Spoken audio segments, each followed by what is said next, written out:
And then you go on, you meet your wife, Jennifer, in a writing workshop. Is that right?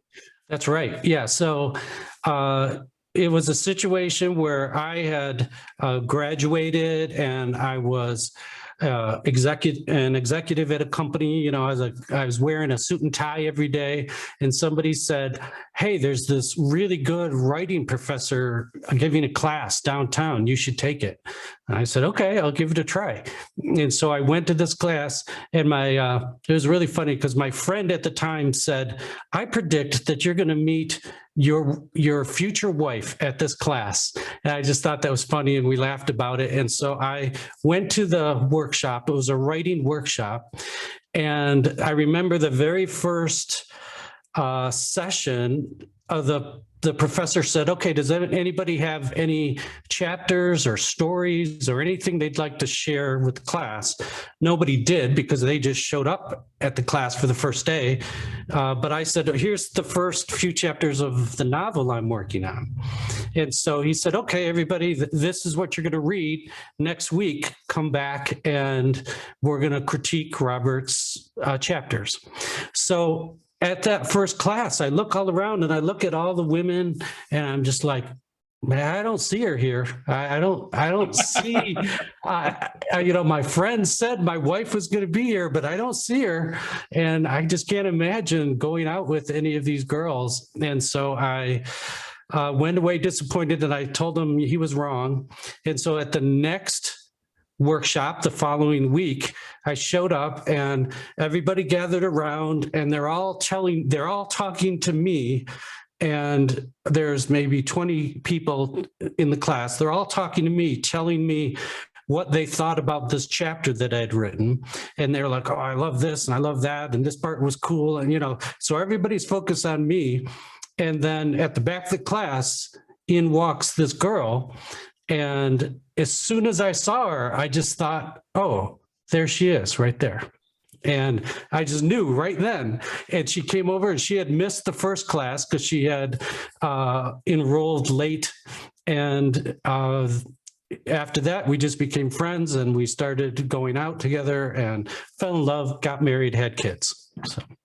So she didn't critique your story that first No, session. Yeah, the only reason she even noticed me was because everybody in the class was talking to me and telling me what they thought about the book. And so she was, of course, she's like, "Well, who is this guy that they're talking to and saying all these things?"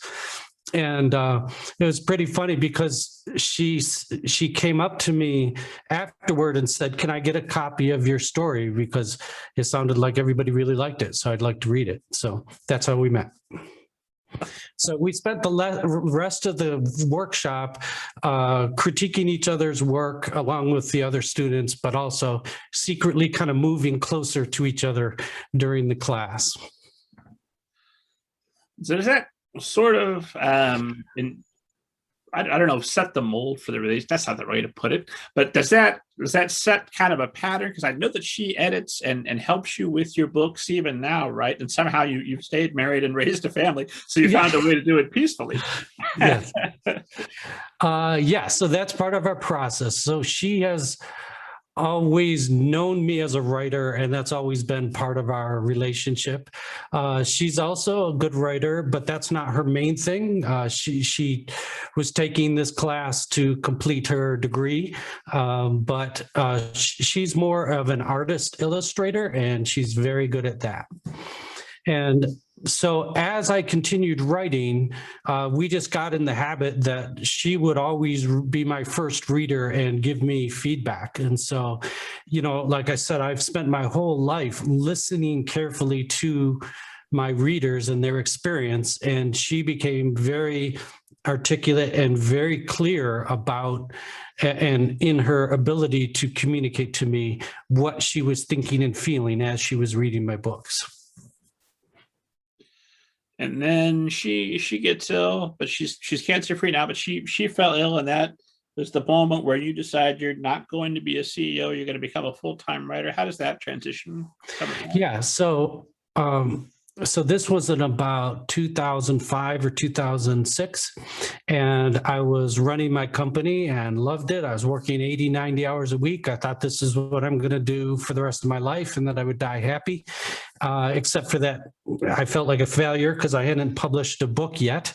But in terms of my corporate career, I was very happy and satisfied, and thought, I'm good. I'm just going to keep growing my company. It's going great.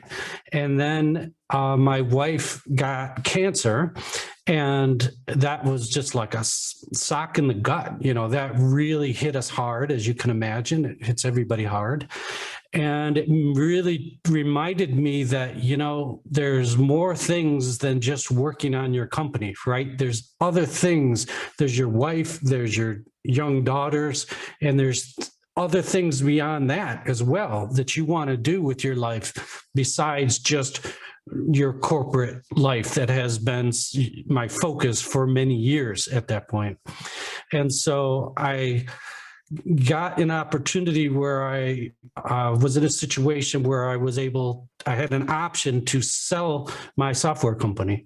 So I decided to sell my software company, and I exited the company pretty much 95%, but just stayed involved as a technical advisor and remained as the sort of honorary chairman of the board so that I could help with the transition. And then I shifted to focusing entirely on my young daughters and on my wife. My wife, thank God, is now cancer-free. She went through chemotherapy and radiation, and she's been cancer-free for years now. So she's all good. And then during that, as I thought, okay, I have more time now because I've sold my software company, and I started focusing more and more on my writing.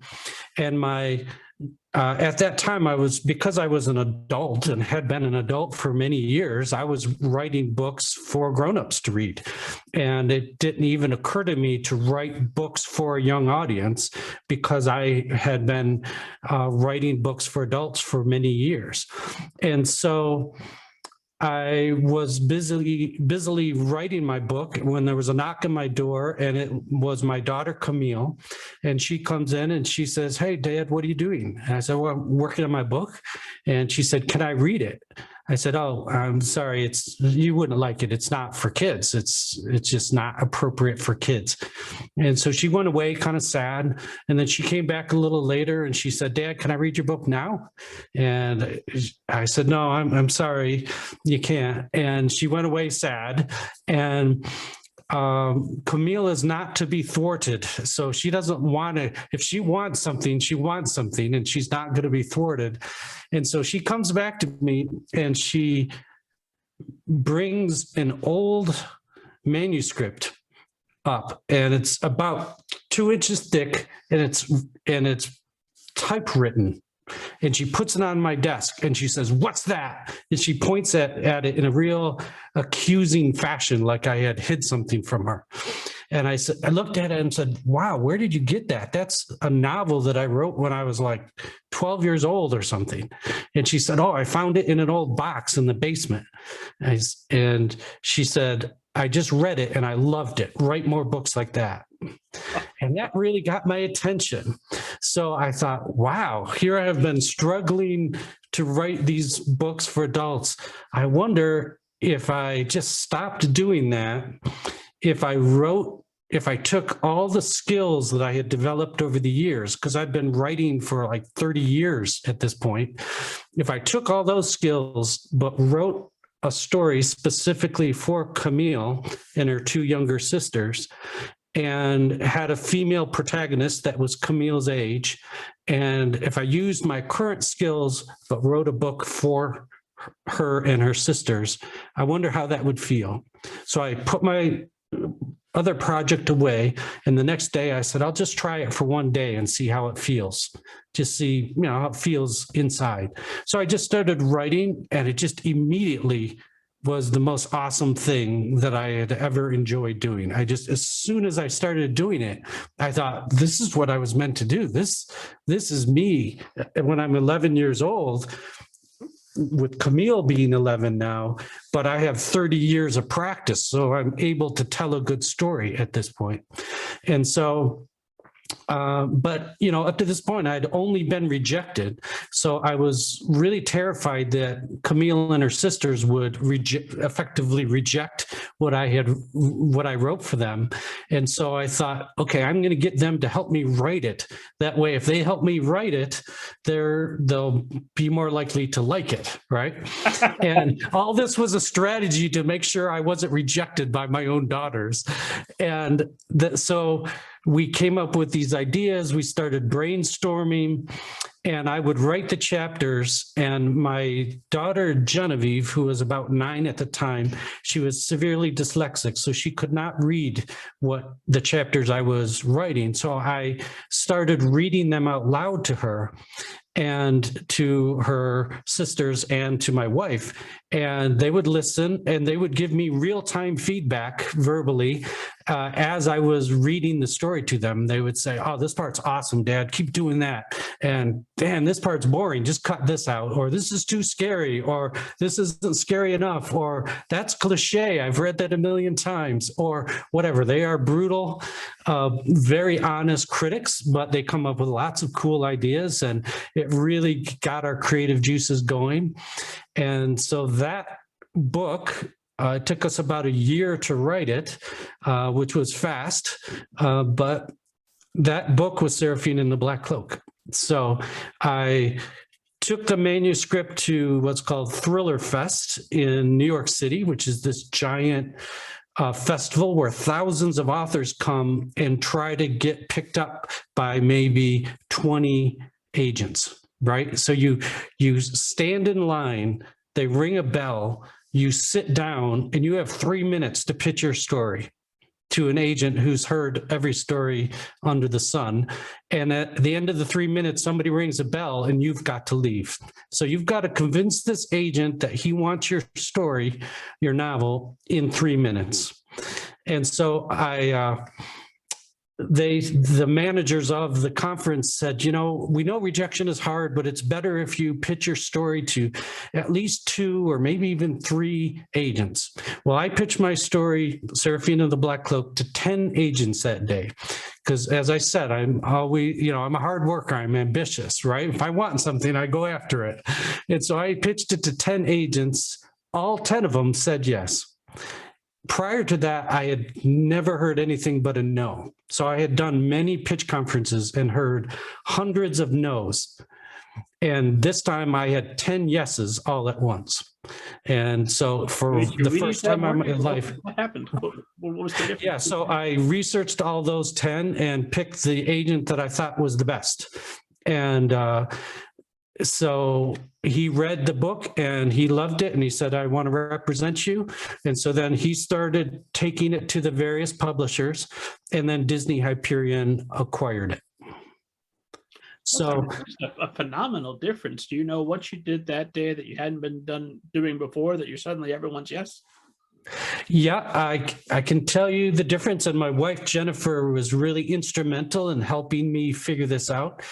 But by this point, I could write a sentence, I could develop a plot, I had good settings, I had good descriptions. You know, I was a decent writer, and everybody would say that. Even the people who rejected me would say, "You're a good writer." No, you know, it's like, okay, wait, what do you mean? And so what I was missing was that close connection to the point of view of the character. In other words, I was writing as if I was a camera watching a movie, seeing a character go through actions, which sounds good, right? Sounds good. It's like, oh, your book's like a movie. And I had watched a lot of movies, as you can imagine. And so my book was kind of like a movie, but it was told in an objective way, in a descriptive way, kind of like the way an engineer would see something, right? What we really did to make it so much better was to get way down into the character's mind. And so the first line of the book, Serafina opens her eyes and looks out into the darkness, and she goes hunting for rats. She's a rat catcher in the basement of Biltmore Estate. And so everything is told very closely from her point of view. And so when she walks into a room, it's in the past, I would have said it was the largest room in Biltmore Estate. It was 150 feet long. It was 75 feet high. It had a vaulted ceiling, this kind of thing, right? Instead, it was when Serafina walked into the room, and its ceiling was so high that a hawk could have soared through it. Okay. You see the difference between those two things? One's objective and detailed and denotative, and the other is subjective. It's from her point of view. And so I just really started getting deep down into the point of view of the character. So with Willa, for example, when she sees a log cabin, she doesn't say log cabin. She says it's a lair where the humans sleep. And she doesn't say it has wood walls. She says, keep in mind, she loves trees and she is friends with trees. She says the lair of the humans was built on the stacked carcasses of her friends. Okay, so to use words like stacked carcasses instead of logs, that is the subjective point of view of Willa. And so that was really the turning point for me as a writer, is I didn't start with anything, but I eventually developed the ability to do the other basics, plots and pacing and so on. But the last piece of the puzzle was this subjective point of view and really, really close third person point of view. Yeah, I checked out the lumberjacks didn't have sap on their hands. It's tree blood. Oh my goodness. Yes, that's right. Yes. Yeah. So when Willa sees people with sap on their hands, all the verbs I use, all the nouns I use are the same verbs and nouns that would normally be used to describe murderers and death and humans. So, for example, they would cut the limbs from a tree, okay? And notice the word limb, we have limbs, but trees have limbs as well. And so every word I would choose was based on how she thinks.